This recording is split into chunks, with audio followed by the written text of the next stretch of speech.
Joining us on the Kelly Alexander Show is Grammy and Academy Award-winning recording artist and musician, Melissa Etheridge. Melissa, thank you so much for spending time with us on the show. Oh, it's truly my pleasure. Thank you so much. So, you've accomplished so much in your career with so many awards to show for it. I wanted to ask you, at this point in your life, what makes you tick? What is giving Melissa Etheridge fulfillment? Oh, you know what it is? I've kind of figured out at this point in my 50s that it's not about some place that you get, it's about the journey. And so I've decided to make the journey as fun and amazing as I can. So I've been writing, I've been learning how to play the guitar more, better, bigger, faster, I've been working on becoming more of who I am.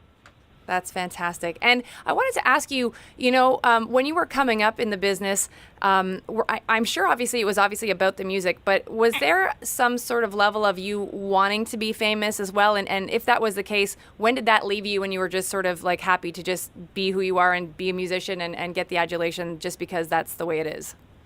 Yeah, that's a big part of it. That's really what my experience is, of course, when I was a teenager and a young adult, I wanted to be rich and famous and, rock star. Everybody knows me. I will have absolutely no problems, of course. And then as I was in this industry, as I had one album and I thought, oh, look at that. I've got an album. It's out. People like it. Surely that's, the goal. But no, it's like, oh, can I do another? Can I? And then as it grew, there became a point where I realized, oh, there's not a there. There's not going to be a point where I say, oh, well, there you go. I've accomplished it. Here it is. It's over. That doesn't exist. What exists is this, wow, I have the best job I could ever think of. This makes me so happy to, write songs and then get in front of people and sing them and share them and create music and memories and that's just amazing. So that's an ongoing process. That's why I've been out here playing live and just enjoying the music. What do the awards mean? Because, when I was doing my research, I already knew, obviously, that you'd won a ton of awards. But when I started doing the research and just seeing how much you've won and how many times you've been nominated, does that play a part in any of it? Or you're just happy, you have them, it was an accomplishment, and they sit in a place in your life, but it's not about that, obviously. Well, it's kind of both. I can't say, oh, it doesn't, awards don't matter. Of course they're fun. It's a lot of fun to, have your peers say, hey, this piece of work, is worthy of, or something, or we really like it. That's everybody likes that. Do I measure my work by that? No. Is that the only reason I'm doing something? No. But they're mighty fun when they come along. Absolutely. Now, as such a respected artist and musician, do you think it's your responsibility to use your platform for socially conscious causes and awareness? Because we know that you're an activist on many different levels. Do you feel like maybe that's kind of part and parcel because you have such a platform? It is not. I don't think it's anyone's responsibility. I think it is your own personal choice on your activism or not. I would encourage people to be an activist for themselves. I would encourage people to, instead of trying to save the world, look at yourself and love yourself and do the best in there.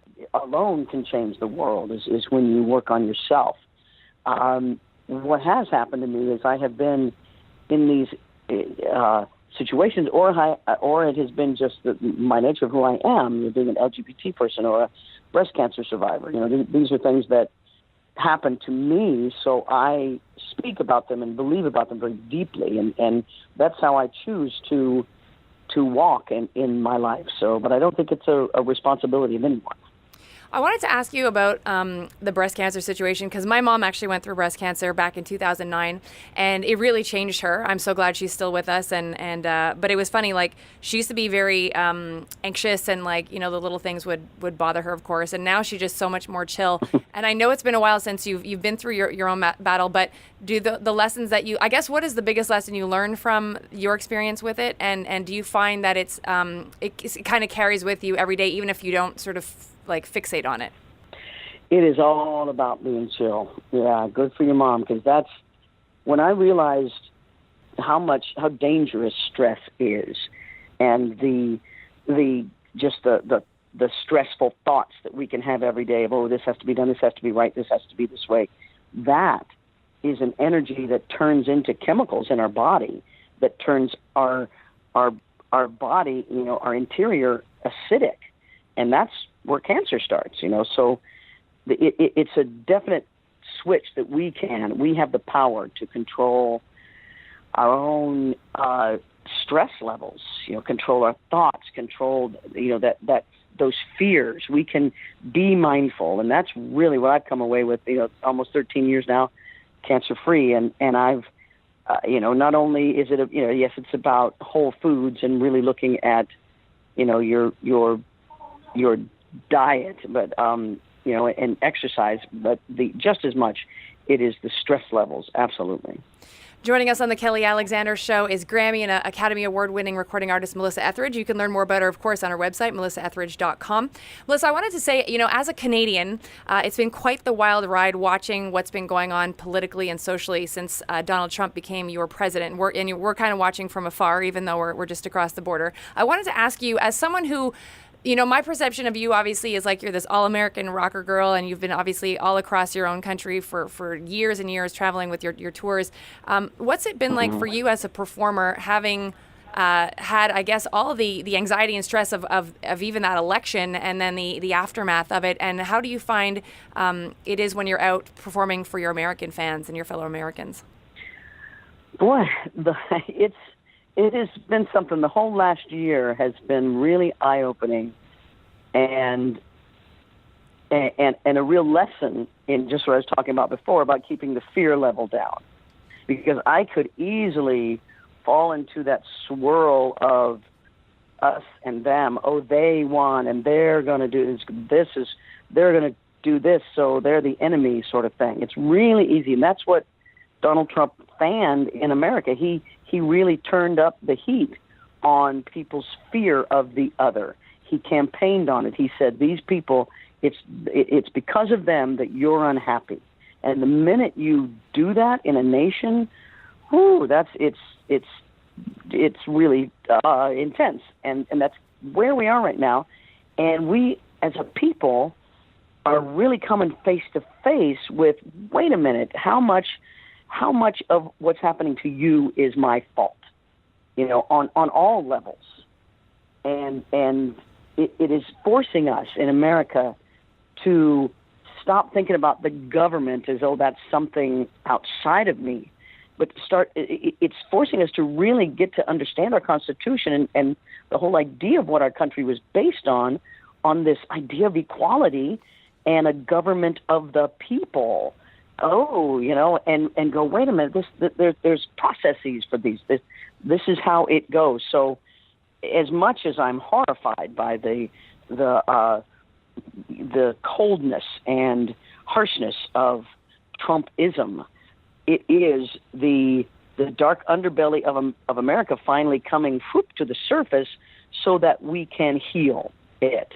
And I believe our history books will look back at this time, and hopefully we'll talk about how not only America, but the world started to learn how to live together without the fear of the other. I have to ask you about your latest album, Memphis Rock and Soul. And it's funny because I've been, again, watching some interviews that you've done and just doing all of my research. And I see such joy in you when you're performing the songs from this album. And then even in the interviews, your eyes just light up. So I wanted to ask you, did you know you were onto something when you decided to take on this project? And where did the idea come for you to actually go do it?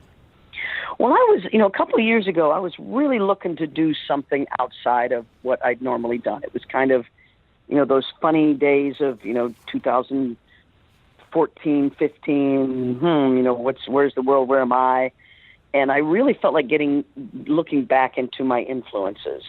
And instead of just doing a bunch of covers, I wanted to get into the sort of the heart of rock and roll and how the funny thing is how music can seem so segregated, yet it all comes from the same well.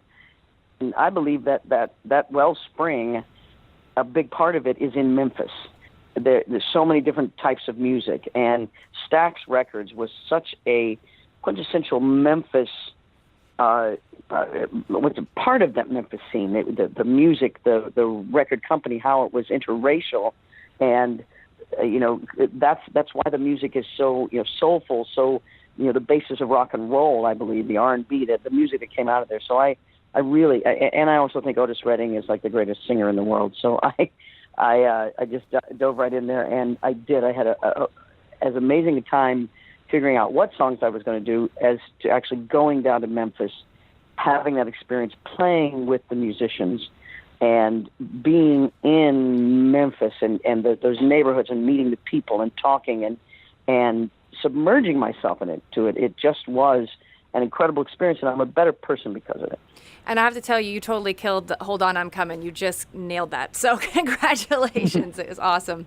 Yay. I wanted to ask you as Love well. That song. Yeah, it's great. And I know that you are buddies with Serena Ryder, and I know that you've had Tegan and Sarah on your show recently. So I wanted to get your take on Canadian artists, Canadian music, and where you think we're at. Because I know like a lot of our top 40 guys are obviously doing extremely well. Justin Bieber's of the world, The Weeknd. But Serena Ryder is just fantastic. And as this American all-around girl that you are, how do you feel about Canadians and our music?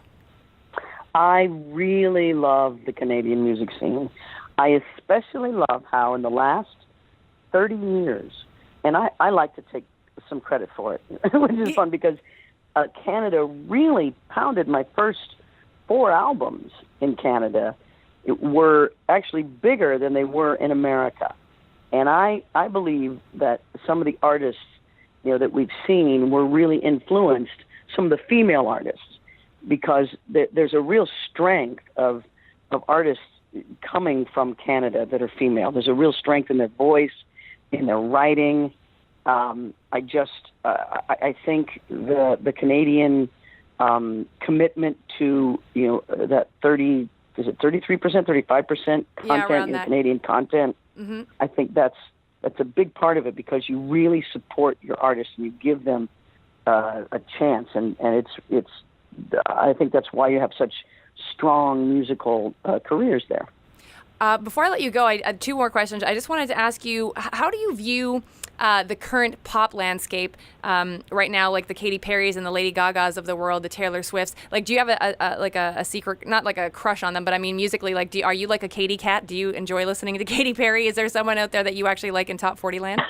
You know what? I will listen to Top 40 because I'm interested in what the beat that moves the youth of the world now is, and what the and I also have children, so I'm listening to that stuff, and I find great musicianship in Taylor Swift. I enjoy some Katy Perry songs. I even liked Justin Bieber's last album. I was like, well, those are quality songs. Those are. I don't hate them. I can listen to them, and so I do listen to see where we are musically in the popular world. It's more of a kind of observing than I'll turn my radio on, I suppose, though, if I'm just being mindless like anybody else, and I just want to hear some good pop music. I do enjoy it.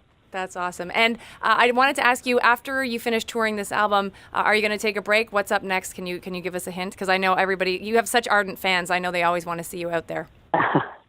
Well, it has been a very inspiring, shall we say, year artistically. And there's a lot going on. There's a lot as I look out in the world and inside myself that I'm thinking and feeling, and that is a wonderful place to write from. And so as I've been out here on the road, I've been writing, and I will be creating new music at the end of the year. So next year you will hear something. You'll hear something new. Melissa, it has been such an honor and a thrill to have you on my program. I appreciate it so much, and we always wish you the best of luck with everything you do. Thank you so much. That's Grammy and Academy Award-winning recording artist Melissa Etheridge. Make sure to check her out on her website, melissaetheridge.com.